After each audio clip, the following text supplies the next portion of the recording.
Now, where is it? Let's go. We want to go and see it. Where is it? He thinks that's over there, on the next side of this town. He makes for me signs so I can get to it. This one. It's quite large. But it's not enough. No, it's not enough, but it's big. There's a nice large cut stone here, but not 9 foot. No, no. We're looking for the 9-footer. That's okay.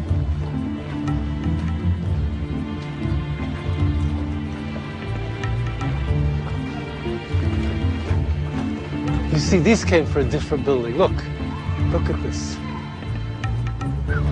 See this? These came from a different building. Look, here we go. Here we go. Yes. There it is.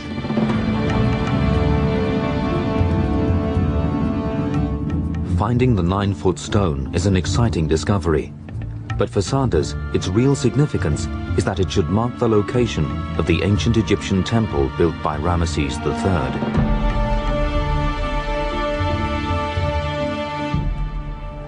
This wall is absolutely incredible in comparison to the rest of the village. Everything else has been reused. Why? Because it's practical for builders to reuse small blocks of stone. When you're building a house, when you're building a fortress, you build in normal size blocks. It's only when you build something that is dedicated to a god that has some special spiritual significance that you use something out of the ordinary. And there is a 9-foot plus block of stone. Nobody in their right mind would spend time taking that block and putting it in their house or putting it in a fortress. Why bother? You can, by the time it's taken you to move that block of stone, you could have built 4 or 5 courses of a fortress. So it's only when you're building something absolutely special that you would use such stones. And they're obviously in their original position. Nobody's ever moved them. They were built specially for this building. And this is not a fortress. This is something special.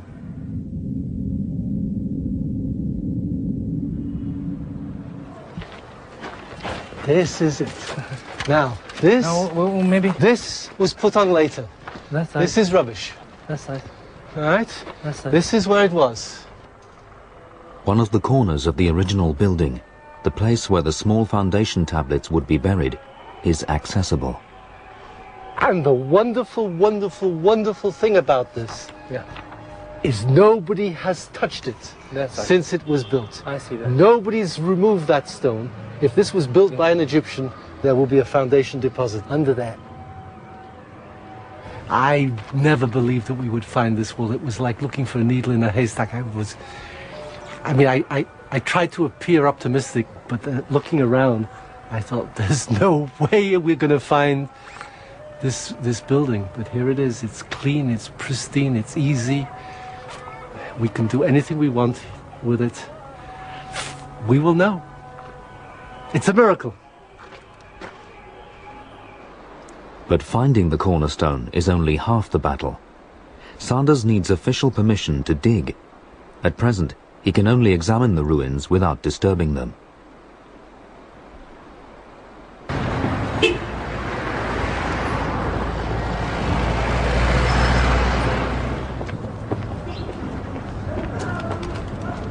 Next day, Sanders has an appointment with the Minister for Antiquities and Archaeology. He's the only man who can give them the vital permission to dig under the cornerstone.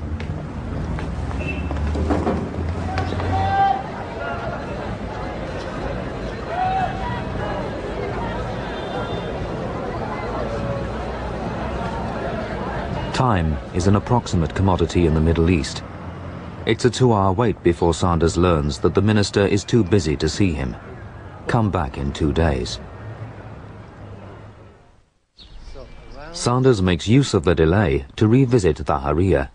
With him is geophysicist Yuri Basson and the latest subsurface radar scanning technology.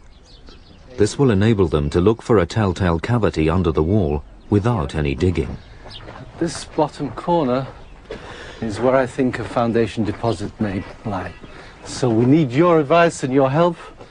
How do we find out whether there's a cavity below that corner? We have to clean a little bit, especially to take the metals out of here, because the signal is affected from metals. It is even good that we have this kind of slope, that the ground is sloping in this way, because we want to look at an angle just underneath the wall. Yes. Okay, so it is perfect. Let's do it. Okay.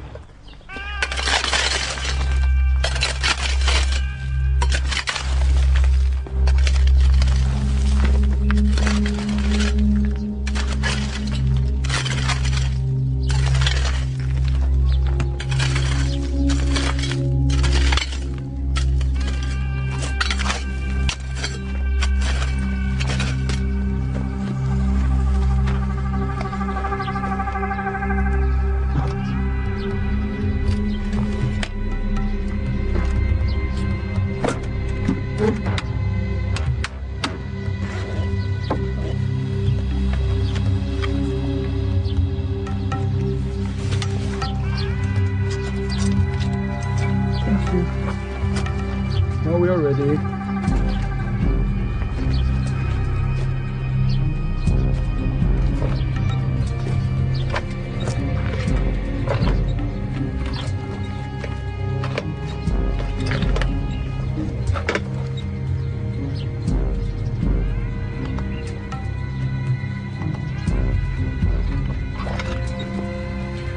Now I mark the corner.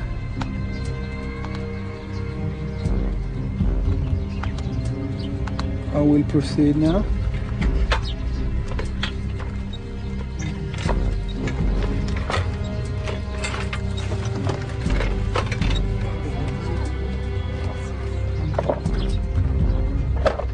Okay, we finished this profile.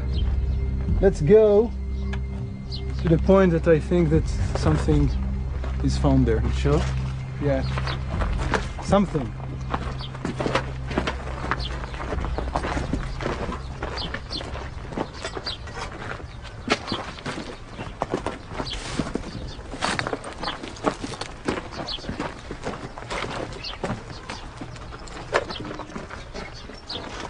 I think this is the location.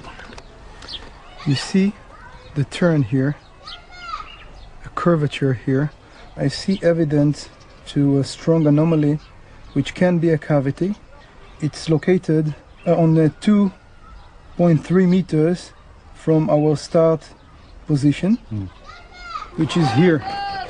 Just keep in mind that these results are initial, and we did not do any sophisticated signal processing, but still we see major anomaly here. The anomaly could be a cavity, but its location doesn't fit Sanders' theory. It's a few meters away from the cornerstone, where any foundation deposit should be buried. Maybe there'll be a clearer picture when Yuri goes back to the lab to process the data in greater detail.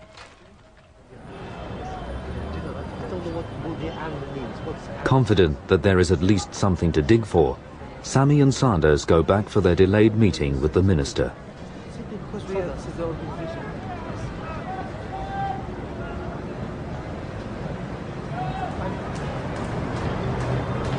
Stuff here, we have to go to the museum. So Sammy knows the way. Yes, we can go. Down in the town, down inside. The minister has been called out on pressing business. Sanders and Sammy give chase to the museum, where they hope to catch him. But by the time they arrive, the minister has already left for his next engagement. Abandoning the futile pursuit of officialdom, Sanders goes to see if Yuri has got any more detailed results from the radar scans.